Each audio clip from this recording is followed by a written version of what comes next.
Hi, this is Katie and my channel is View from the Middle. I wanted to talk about the CPI numbers that just came out for the month of January. So I wanted to go over just a little bit, go back. So I want to go back to November. November, it came in at a 6.7, and December, it came in at a 6.5. Now, this new one was everybody, economists and everybody was talking about how, they're anticipating that it's going to drop and continue to come down. The big question was, how much is this going to come down, right? So economists were saying that they were looking at a 0.4%, decrease, right? So that would put it at a 6.2. So they were predicting that today, when we got these numbers, that we were going to be looking at a 6.2. Per the Bureau of Labor Statistics, the BLS, which I will include this as a link down in the bottom, they are saying that we came in at a 6.4. Now, that is kind of a big deal because as of the month of January, the BLS have changed how they calculate this number. So it used to be off of, I believe, like a rolling 2 years or something like that. I truly don't understand the breakdown. Again, I'm not a numbers person. So the month of January is the first time that they've now going with a new way of formulating it. So I really was thinking, oh, we're going to see it come down big time just because they're changing the rules of the game, right? Like they're going to manipulate the numbers because they're trying to get the results that they want.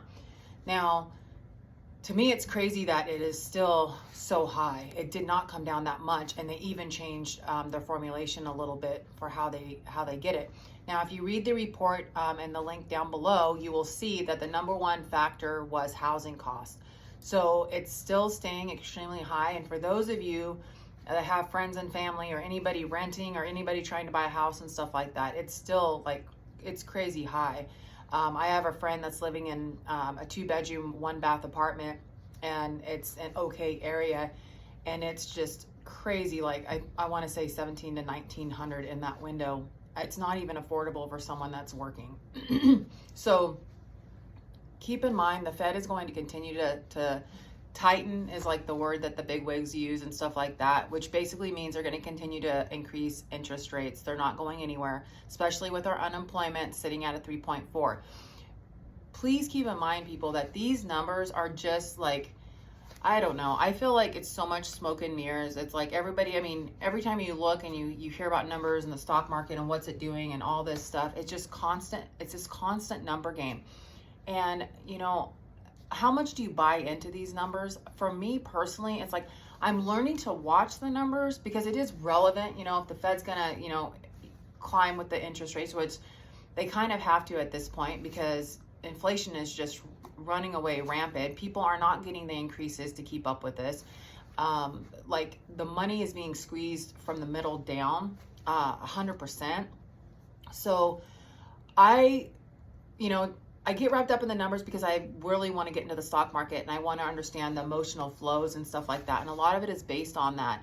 But again, like the game is rigged and they're creating the numbers based off how they want to formulate those numbers. Clearly, anybody that's living in today realizes that that's actually still a very, very modest number. It doesn't even reflect what we're feeling down here. My grocery bill more than doubled since 2021. It's over double, not even including all my other additional bills. So just keep everything in perspective. And I know, there's this word that I keep hearing, and it's FOMO.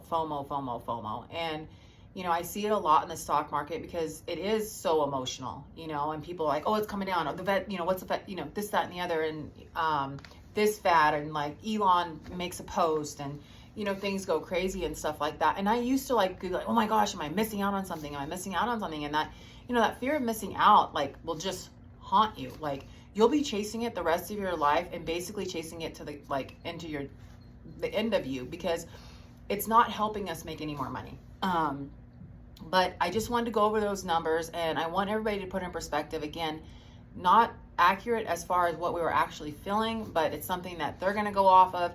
So I would assume that during our next, Fed meeting and stuff like that, we are going to hear that rates are going to probably continue to tighten and go up because everything's looking so, we want that CPI number to come down. We want the unemployment number to come up because, again, squeeze.